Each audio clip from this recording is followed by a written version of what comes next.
और ये जो एक तो अलाइनर्स होता क्या है ये, और ये मुझे बताइएगा इसका क्या ट्रीटमेंट क्या होना चाहिए? ये बड़ी ट्रेंडिंग ट्रीटमेंट है और बहुत सारे लोगों को इसके बारे में पता नहीं है। अच्छा है कि आपके इस फोरम से उनको इत्तला हो जाएगी। अलाइनर्स हमारे ट्रांसपेरेंट काइंड ऑफ ब्रेसेस ही होते हैं, लेकिन उसमें आपके पास ये राइट होता है कि आप घर पे जाके उसे उतार सकते हैं। इब्तदाई टाइम पे हम वो ट्रांसपेरेंट अलाइनर्स जो होते हैं वो 22 आवर्स तक 22 घंटे तक कहते हैं मरीज को पहनने हैं। इसका मतलब ये वो सोते वक्त भी पहनेगा, वो पूरा दिन भी पहनेगा।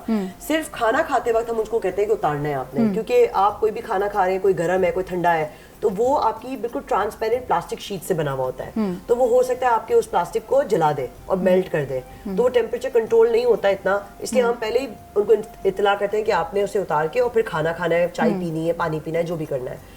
उसका इस्तेमाल आपको मैंने बताया 24 घंटे में से 22 घंटे आपने करना है।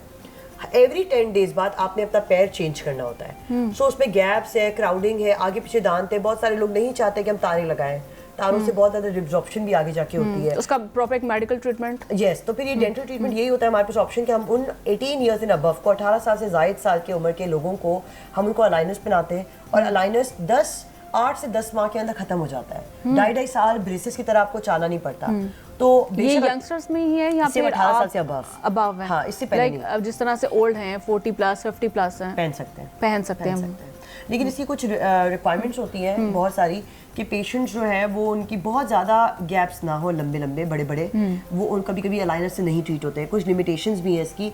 बाकी हम ये भी देख रहे थे कि ओवर क्राउडिंग है या आपके जॉ का कोई मसला है, तो वो ठीक नहीं हो सकता अलाइनर्स के जरिए, वो ब्रेसेस से ही हो सकता है या कोई सर्जरी से हो सकता है। और लास्टली हम ये भी बताते हैं कि अलाइनर्स के अंदर आपने सफाई का बहुत ख्याल रखना है और पैर को स्किप नहीं करना। आपका पैर लिखा हुआ होता है 1 2 3 4 5, आपने 1 से शुरू किया, आप 3 पे नहीं जा सकते, उसके बाद 2 है 10 दिन बाद, फिर 3 है, 4 है, और 8 माह के अरसे में ये ट्रीटमेंट खत्म होता है। अगर आपको बहुत जल्दी ट्रीटमेंट चाहिए, आगे पीछे दांत हैं आपके और सही करना है, तो आप ये अलाइनर्स पहने, बहुत ज़बरदस्त चीज़ है। ठीक है, और अलाइनर्स और ब्रेसेस में क्या डिफरेंस होता है? सो ब्रेसेस तारें होती हैं जो कि आप देख रहे होते हैं, मेटल तार होती है, इवन सिरेमिक के भी होते हैं बहुत सारे ब्रेसेस, और शो होता है, मेटल शो हो रहा होता है, दिख रहा होता है, और उसका अरसा 2.5 साल होता है। ठीक है, और वो हम टिपिंग करवाते हैं, मैक्सिमम टिपिंग करवाते हैं दांतों की, और उसके जरिए हम बंद करते हैं गैप्स को।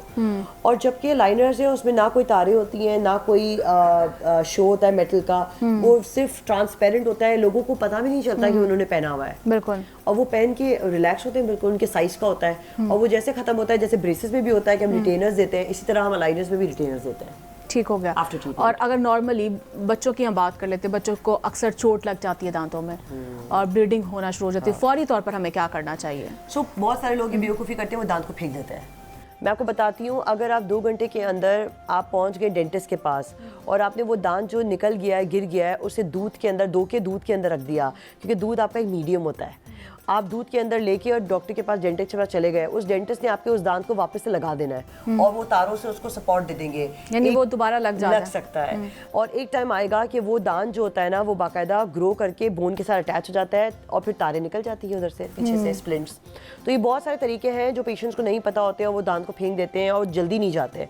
जब आपको लगा है, फ़ौरन पहुँचे डेंटिस्ट के पास और इन अपॉइंटमेंट्स को अवॉइड ना करें, वो बेहतर जानते हैं आपका क्या ट्रीटमेंट हो सकता है। अगर बहुत सारे दांतों में आपको ट्रॉमा हुआ और दांत बाहर नहीं आया, गिरा नहीं है, लेकिन वहीं पर है, लेकिन वो हिल रहा है या रिब्जॉर्ब हो गया है, यानी कि पिंक कलर का हो गया है, अगर हिल रहा है तो वो तो निकलेगा, लेकिन अगर पिंक हो गया है तो हम उसकी रूट किनार करके उसको सेव कर सकते हैं, सेफ हो सकता है, और उस पर क्राउन लग जाएगा। बच्चों में हम स्टेनलेस स्टील क्राउन लगाते हैं, बड़ों में हम PFM या जरकोनियम क्राउन लगाते हैं, उनमें ऑप्शन अलग है।